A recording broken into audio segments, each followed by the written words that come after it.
noite, por favor, por gentileza.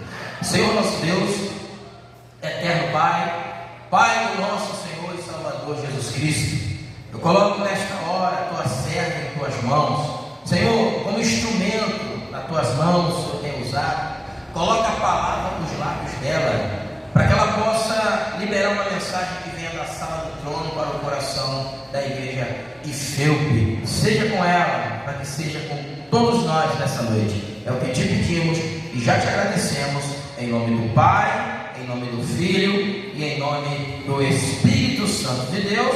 E as palmas é para o Senhor Jesus.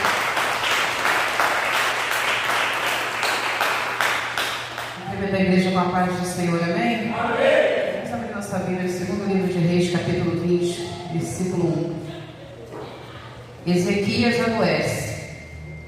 Naqueles dias adoeceu Ezequias de morte. E o profeta Isaías, filho de Amós, veio a ele e lhe disse: assim diz o Senhor, ordena a tua casa, porque morrerás e não viverás. Então virou o rosto para a parede e orou ao Senhor, dizendo: ah, Senhor, ser servido de te lembrar que andei diante de ti em verdade e com o coração perfeito, e fiz o que era reto aos teus olhos. E chorou Ezequias muitíssimo. Sucedeu, pois, que não havendo Isaías ainda saído do meio do pátio, veio a ele a palavra do Senhor, dizendo: volta e diz a Ezequias, chefe do meu povo: assim diz o Senhor, Deus de Davi teu pai: ouvi a tua oração e vi as tuas lágrimas. Eis que eu te sararei. Ao terceiro dia subirás à casa do Senhor, e acrescentarei aos teus dias 15 anos, e das mãos do rei da Síria te livrarei, a ti e a esta cidade, e ampararei esta cidade por amor de mim e por amor de Davi meu servo. Disse mais Isaías: tomai uma pasta de figos. E a tomaram e a puseram sobre a chaga, e ele sarou. Amém? Senhor nosso Deus e nosso Pai, Pai do nosso Senhor e Salvador Jesus Cristo, Senhor, obrigado porque até aqui o Senhor tem nos sustentado. Obrigado pela oportunidade de estar novamente na tua casa de oração para pregoar a tua palavra. Senhor, passa à frente de tudo nesse momento. Firma os nossos pensamentos e o nosso coração na tua palavra, para que através dela, meu Pai, a gente venha realmente ser liberto nessa quinta-feira, Senhor, de libertação. E nós já te agradecemos por isso em nome de Jesus. Fala só, o Senhor é Deus. Fala só, Jesus Cristo é o Senhor. Aplauda o nome santo do Senhor e ele já pode se sentar.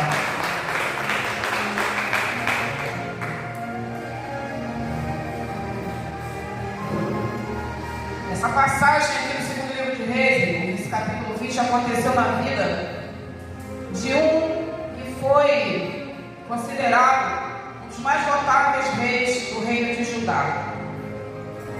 Como nós vemos aqui, Deus operou um milagre tremendo na vida desse homem.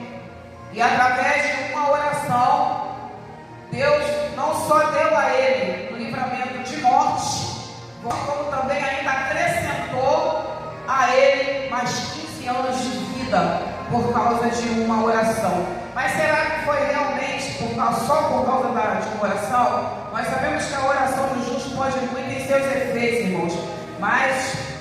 E o Senhor, Ele realmente está atento a toda a oração que os seus servos fazem. Mas a vida de Ezequias também demorou muito para que ele alcançasse esse milagre do Senhor. Juntou a oração que ele fez, juntou a fé que ele teve com toda a sua trajetória de vida. O rei Ezequias era filho de um outro rei chamado Acaz. O que aconteceu, irmãos? O rei Acaz foi um daqueles reis que volta e meia subia no trono, tanto no trono de Judá quanto no trono de Israel, e não andou nos caminhos do Senhor.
prata, muito ouro, muitas pedras preciosas.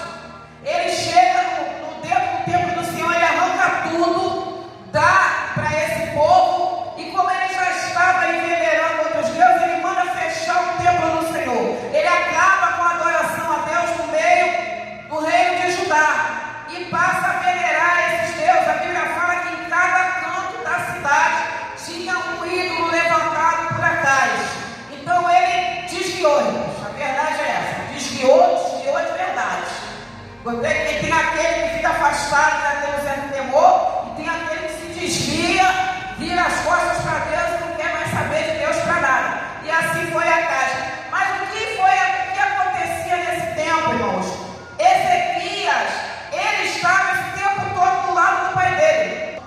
Ezequias estava o tempo todo do lado do pai. De acordo com a Bíblia e com os estudiosos, irmãos, ele reinou um bom tempo do lado do pai. Ele observava aquilo tudo, ele participava daquilo tudo, ele estava olhando aquilo tudo, só que ele não tinha nenhum poder de decisão, porque quem mandava era o pai dele. Ele estava do lado, mas ele não tinha como parar, nem desfazer, ele só podia estar ali do lado, observando e vendo. E o que acontece, irmãos? Depois desse tumulto todo, desses anos todos de idolatria, desses anos todo um tempo fechado, o rei Acais morre. E quem sobra o seu filho? Ezequias. Irmãos, pelo natural das coisas, pelo tempo que Ezequias ficou ali do lado do pai dele, vendo a atitude do pai, como o pai, as decisões que o pai tomava, a idolatria do pai, o natural seria que Ezequias seguisse os passos do pai. Porque é assim que acontece muitas vezes em muitas famílias, irmãos. Os filhos, por verem o comportamento dos pais, por verem as coisas que os pais fazem, que a família faz, aquela criança que é criada no meio daquela situação, acaba reproduzindo aquela mesma situação. Então, muitas vezes a gente mesmo fala, a gente está olhando assim, irmãos, algumas coisas que acontecem no meio de algumas famílias, e a gente vai ver aquele monte de criança. A nossa dedução, a nossa conclusão é falar que ele vai ser a mesma coisa, vai repetir o mesmo erro. Só que Ezequias, quando Acais morre, a primeira coisa que o filho faz, apesar de estar aquele tempo todo participando daquela situação ruim, irmãos, é desfazer tudo que o pai dele fez. A primeira coisa que ele faz, irmãos, é tirar de dentro do reino todos aqueles ídolos, arrancar tudo aquilo do meio do reino. Ele reabre o templo, manda purificar o templo, dá uma limpeza dentro do templo, arranca de dentro do templo todas as sujeiras que estavam lá acumuladas, chama de volta os sacerdotes, chama de volta os levitas e traz o povo de Jerusalém,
Porque, como eu falei, irmãos, a tendência da gente é quando a gente vê uma situação familiar, é a gente achar que aquelas pessoas vão repetir os mesmos erros. O que o Senhor colocou no meu coração nessa situação, por que Ezequias não repetiu os pecados do pai? Irmãos, quando a gente está num contexto, numa situação, e a gente só conhece aquilo, a gente vive uma situação, podemos dizer assim, uma situação em família, e a gente não sabe que existe um outro caminho além daquele. A gente não sabe que existe uma outra possibilidade. A gente só conhece aquilo, a gente nunca foi além daquele caminho, nunca foi apresentado para nós uma outra opção. Então, muitas vezes as pessoas, elas crescem no problema, permanecem no problema, porque elas não conhecem outra opção. Aleluia! Elas não tiveram acesso a uma outra possibilidade. Nunca falaram para elas assim, ó, não precisa ser desse jeito, pode ser de outro jeito. Você não precisa repetir isso aí. Você tem essa possibilidade aqui. Por que Ezequias não repetiu? Porque Ezequias, irmãos, ele conhecia a história de Judá. Ezequias, ele cresceu do lado do pai, mas antes de Acais, a história de Jerusalém já era antiga. Ele conhecia a história do povo de Israel, ele sabia quem era o Deus de Israel, ele sabia que o povo pertencia ao Deus de Israel, ele sabia que o Deus de Israel não dividia a honra que era dele com ninguém. Ele sabia que uma das coisas que o Senhor sempre pediu para o povo dele é que não dobrasse os seus joelhos diante de imagens feitas por mãos de homens. Ele conhecia toda a história. Ele estava preso naquela situação ali por causa do pai, mas ele sabia, irmãos, o que nós aprendemos com isso nessa quinta-feira de libertação. Quando a gente não conhece outra opção, quando a gente não sabe que tem outra possibilidade, a gente vai ter uma desculpa de repetir alguns erros, mas quando a gente está em determinada situação e sabe que tem um outro caminho, e mesmo assim a gente toma a decisão de seguir no caminho torto, aí, irmãos, a responsabilidade já é nossa. Deus não tem nada a ver com isso. Aleluia. Por isso que ele não repetiu, irmãos, ele sabia, ele conhecia, ele só estava esperando o momento certo para tomar a atitude certa. Então, irmãos, é por isso que o Senhor, ele perdoa o tempo da ignorância. Lá no livro de Atos, capítulo 17, versículo 30, fala que Deus, ele não leva em conta o tempo da ignorância. Deus é tão maravilhoso, irmãos, que ele entende essa situação. Ele entende quando as pessoas estão numa situação que eles não conhecem, nunca ouviram falar. É por isso que Jesus fala que ele só vai voltar quando o evangelho for pregado em toda a terra. Aleluia. Porque realmente tem pessoas que ainda não ouviram falar. Então eles estão no tempo da ignorância. Muitos de nós, quando estávamos aí fora, no mundão, a gente falava um monte de bobagem, não acreditava em Deus, no Deus como ele deve ser, como a história do Senhor verdadeiramente é. Muitos de nós, quando estávamos aí fora, falávamos muita bobagem, muitas coisas que a gente não conhecia. A gente não sabia como era a palavra do Senhor. A gente achava que todos os caminhos levavam a Deus, que tudo que a gente fazia ia até o Senhor, que não importava aonde a gente estava, que a gente também, no final, iria morar com Jesus. A gente não sabia que Jesus era o caminho, a verdade e a vida, e que fora dele não existia salvação. É por isso, irmãos, que quando a gente ouve a palavra, a gente escuta a palavra, e a gente vem para a presença do Senhor, Deus perdoa todo aquele tempo de ignorância que a gente viveu lá fora. É por isso que a gente também não pode aceitar a acusação de ninguém quando a gente está dentro da casa de Deus. Porque muitas vezes, como eu falei, a gente não conhece. A gente tem um tipo de comportamento de acordo com nossa vontade. A gente faz o que está na telha. A gente não conhece a palavra, a gente não vive pela palavra. A gente não sabe o que Deus pede, deixa de pedir. A gente não sabe que só existe um caminho que é Jesus. A gente não sabe que Deus abomina adoração a imagens. A gente não sabe que Deus não divide a honra dele com ninguém, que ele quer ser adorado só a ele. A gente não sabe nada disso, que a gente não conhece. Então, a partir do momento que alguém prega a palavra, a gente vem para a igreja, começa a escutar a palavra, começa a conhecer o Evangelho, aleluia. Deus fala assim para a gente: ó, tudo que passou lá atrás, eu vou jogar no mar do esquecimento. Dos teus pecados eu não lembro mais. Eu vou perdoar o tempo da ignorância. Então, como eu falei, então é por isso que a gente não pode aceitar acusação de ninguém. Estava assim, agora está na igreja. Fez isso, agora está na igreja. Pintou, bordou, agora está na igreja. Virou do avesso, pintou 7, agora está na igreja. A gente tem que falar: eu estou na igreja assim, porque antes eu estava no tempo da ignorância. E o Deus que eu estou servindo agora, aleluia, Ele me perdoou. Porque eu não conhecia. Então não aceita dedo apontado de ninguém para você, cobrando de você coisas do passado, porque do teu passado Deus não se lembra mais. E a única pessoa que nós temos que prestar conta, irmãos, quando a gente entrega a nossa vida para o Senhor, é para Deus e para o nosso líder espiritual que Ele colocou aqui na terra para cuidar de nós. Então, se você está passando por esse tipo de coisa, aleluia, se tem alguém apontando o dedo para você, cobrando o teu passado, e que agora você está na igreja, irmãos, deixa eu falar, porque na verdade está na ignorância como você estava, está na escuridão como a gente estava. A pessoa também não conhece. Então a gente às vezes tem que escutar e até pedir a Deus misericórdia daquela pessoa.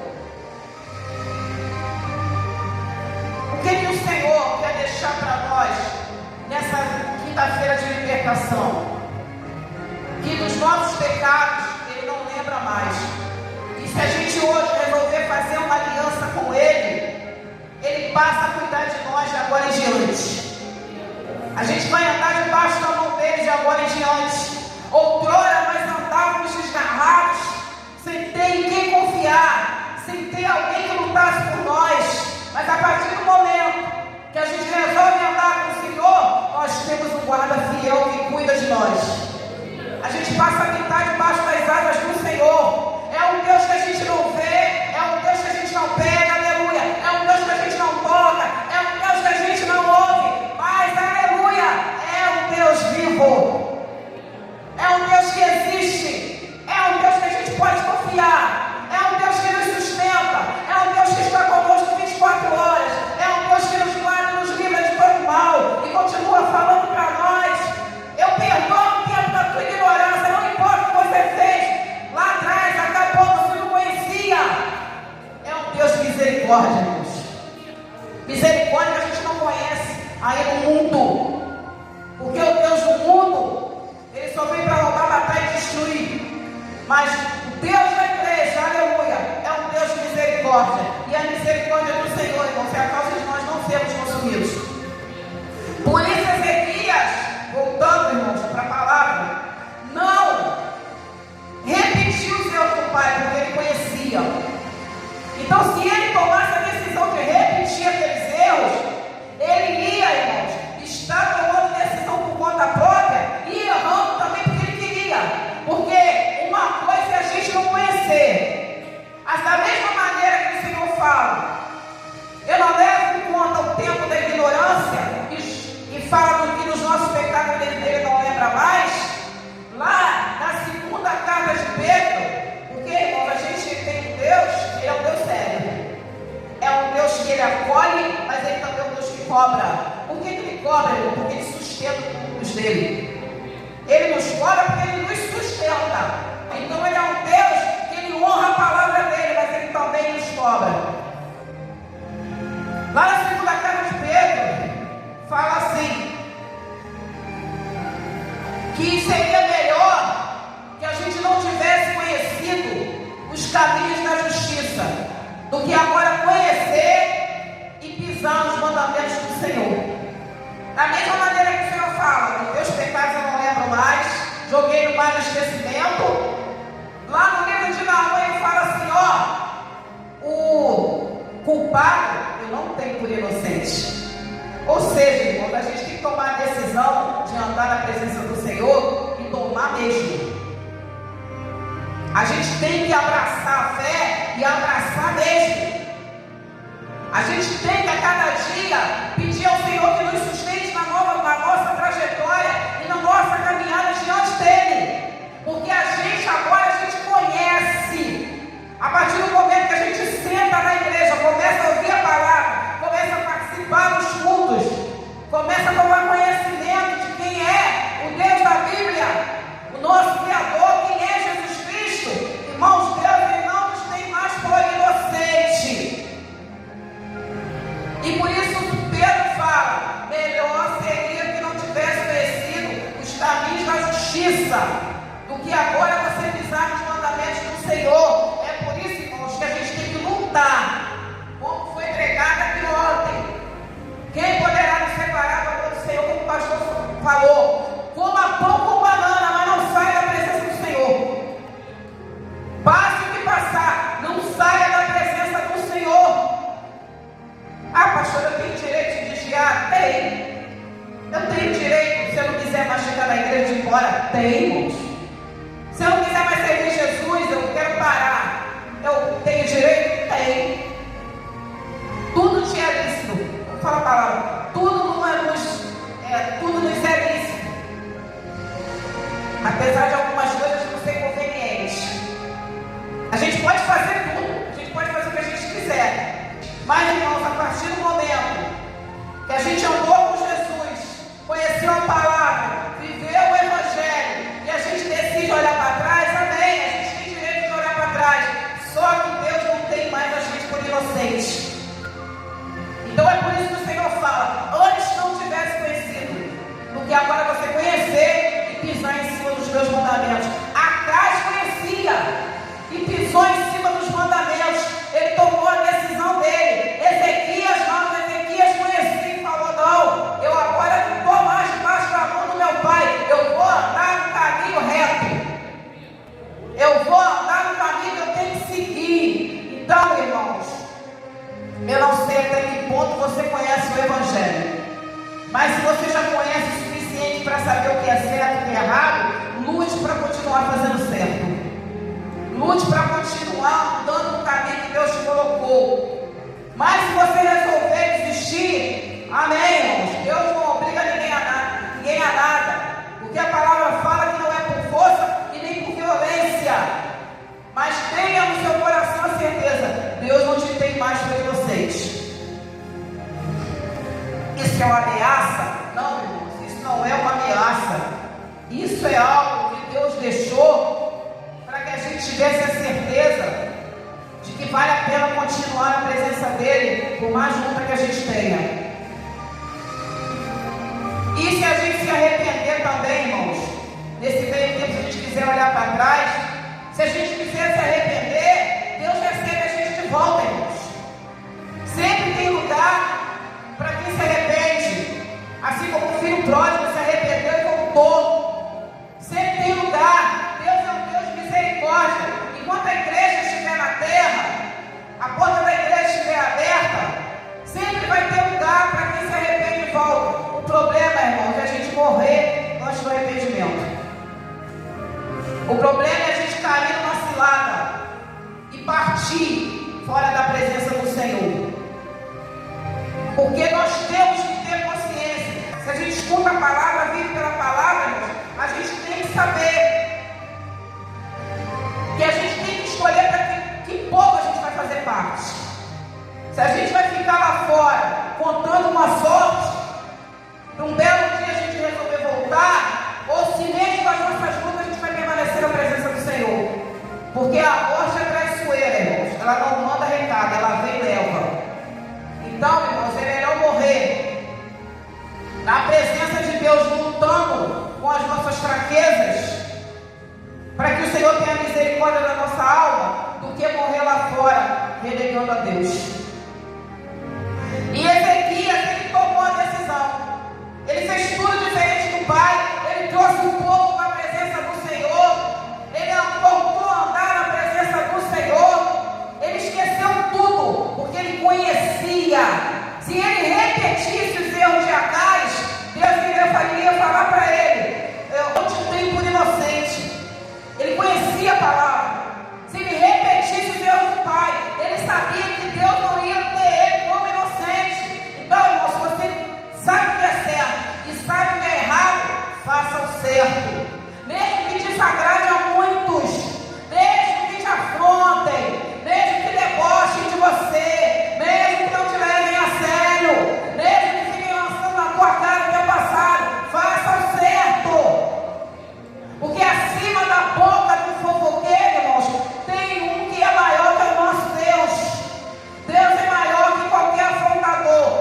Isaías, vai lá, fala para Ezequias, chefe do meu povo.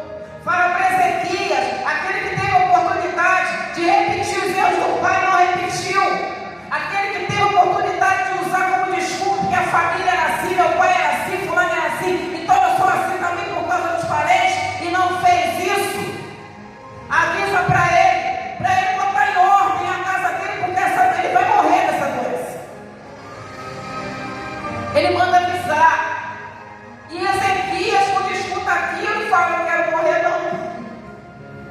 Senhor, eu quero morrer. Ele recebe o aviso e ele resolve lutar. Fala: Senhor, eu sei que essa doença é para a morte, mas a última palavra vem da tua boca: eu não quero morrer. E como nós temos aqui, irmãos, ele vira o rosto para a parede, começa a chorar e começa a falar: Senhor, lembra que andei diante de ti no caminho reto. Lembra, Senhor, tudo que eu fiz. Ele não estava cobrando nem jogando na cara de Deus, ele só estava pedindo ao Senhor que lembrasse e levasse em consideração. Lembra, Senhor, tudo que eu fiz, que eu andei nos seus caminhos. É como eu falei que faz, Senhor, eu tive a oportunidade de fazer tudo errado, mas eu resolvi fazer o certo. Leve em consideração, Senhor. Ele tocou o coração de Deus de uma maneira, irmãos. A oração dele tocou o coração do Senhor de uma maneira que quando o profeta Isaías chegou lá embaixo para ir embora, Deus falou assim: sobe, volta, fala para Ezequias, chefe do meu povo. Aleluia. Então a gente vê, irmãos, assim, Deus ele olhou o comportamento de Ezequias, porque Ezequias, o tempo todo que ele esteve acima do povo como rei, ele não esqueceu minuto nenhum que o povo era de Deus. Ele não se exaltou como o pai dele fez. Ele não esculachou o povo assim falando como o pai dele fez. Ele não jogou um monte de ídolo, ele respeitou o povo de Deus. Por isso que Deus fala para Isaías, chefe do meu povo, aquele que cuidou do meu povo, aquele que cuidou do meu templo, aquele que cuidou da terra onde meu povo habita, que além de tirar aí essa morte de cima dele, essa sentença de morte, fala para ele que ele não vai mais morrer, e eu ainda vou acrescentar a ele 15 anos. Aleluia. E o profeta Isaías volta, como nós lemos aqui, manda preparar uma pasta de figo, botar na ferida, e a ferida é sarada. Nós sabemos que a ferida foi sarada, não foi por causa da pasta de figo, foi por causa do amor do Senhor. Deus, ele usa aquilo que ele quer usar para fazer os milagres dele. Irmãos, o que nós aprendemos nessa noite, nesse culto de libertação? Que a partir do momento que nós começamos a andar com o Senhor, as nossas decisões são responsabilidade nossa. E se a gente já está conhecendo, irmãos, a gente tem que continuar confiando. Por mais problemas que apareçam, por mais confusões que apareçam, por mais que o negócio aperte, nós servimos a um Deus que Ele nos sustenta o tempo todo. E em quem nós podemos confiar. É por isso que Ele fala que tudo que a gente viveu lá fora, quando a gente não conhecia, Ele não lembra mais. E Ele fala para nós: esquece o que passou. E se alguém lembrar, você não dá confiança, você não dá ouvido. Dê ouvido à minha palavra, porque eu não estou preocupado com o que você viveu lá fora. A minha preocupação é agora com a sua caminhada comigo. Mas agora que você conhece, também não tenho mais por inocente. Ou seja, aguenta,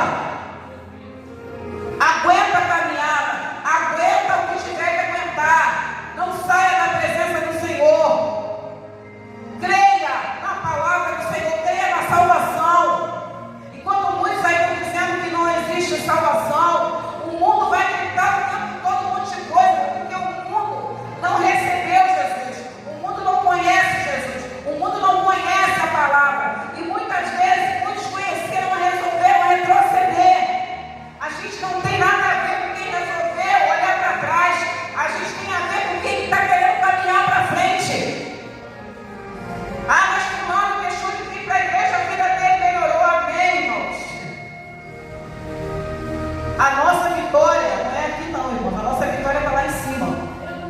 Porque isso aqui vai voltar para o pó. Por mais dinheiro que a gente tenha, por mais fama que a gente tenha, por mais que o Senhor tenha nos exaltado, uma hora isso vai voltar para o pó. E o nosso espírito, a gente está preparado para quem? Porque aqueles que andam com o Senhor, vivem com o Senhor, entregaram a vida para o Senhor, pode ter certeza absoluta que o espírito vai voltar para o Senhor. E aí no mundo, irmãos, que a gente anda que nem barata toda sem ter no que acreditar. Para quem vai voltar o nosso espírito? A gente não sabe. Então aquele que anda com o Senhor tem certeza até do que vai acontecer depois da sua morte. E pode ter essa certeza porque o Deus que nós servimos, Ele nos garante.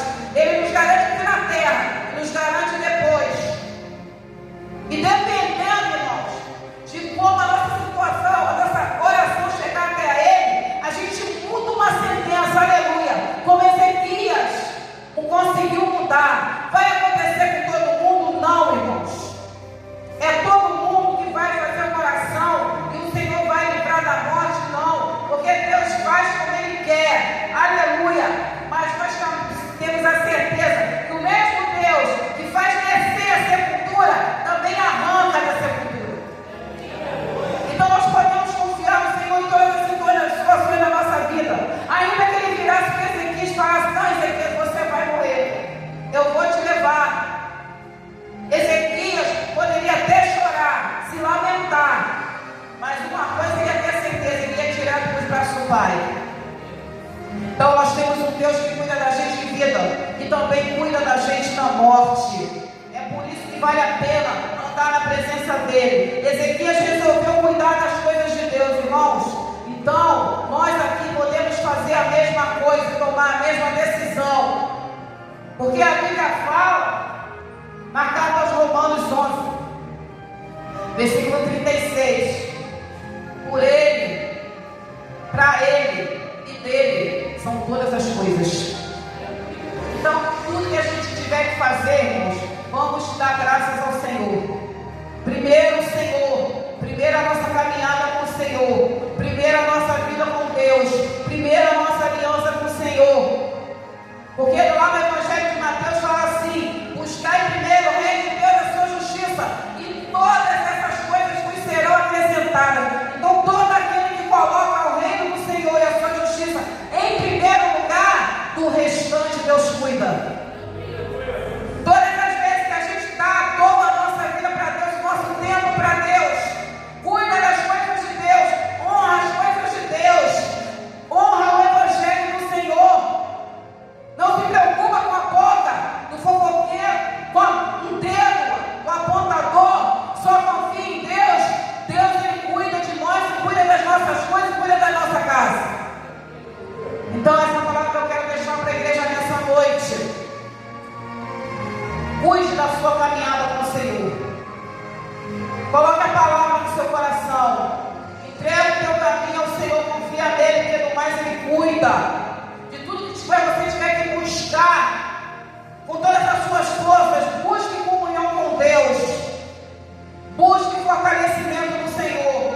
Porque tudo aquilo que você precisar, até força para continuar andando na presença dEle, Ele vai te dar. Ele vai acrescentar. Ele vai te conceder. Confia no Senhor, porque esse é o único que nunca vai nos desapontar, nunca vai falhar. Bem, vocês podem ficar com essa palavra nessa noite em nome de Jesus.